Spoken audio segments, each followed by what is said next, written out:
Well, greetings, everybody. Well, as you see this morning, I casted my vote out in Marietta, Georgia, and this time I decided to go with Mitt Romney for President of the United States. Now, those of you who know me also know that I voted for the current Commander-in-Chief 4 years ago, and you're asking, oh, why, Jim, why?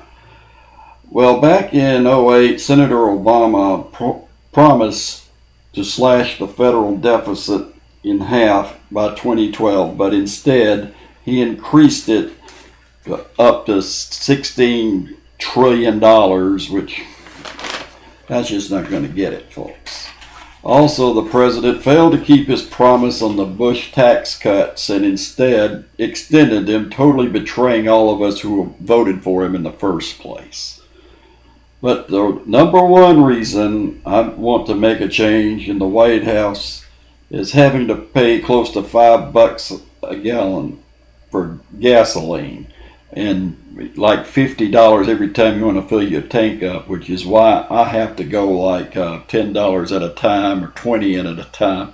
And you guys are out in California, I think you are crazy if you put this man back in office, because you're paying what, $5.40 or $5 or whatever it is. Well, anyway, now don't get me wrong, I don't think the president has done too bad on a lot of issues, such as he did rescue General Motors and he helped poor people get health care, and I know a lot of you didn't like that, but I thought it was very admirable of the man to do that. And of course, my number one favorite Obama moment was the night he announced that Osama bin Laden had been killed. But of course, all red-blooded Americans should have been behind the president on that.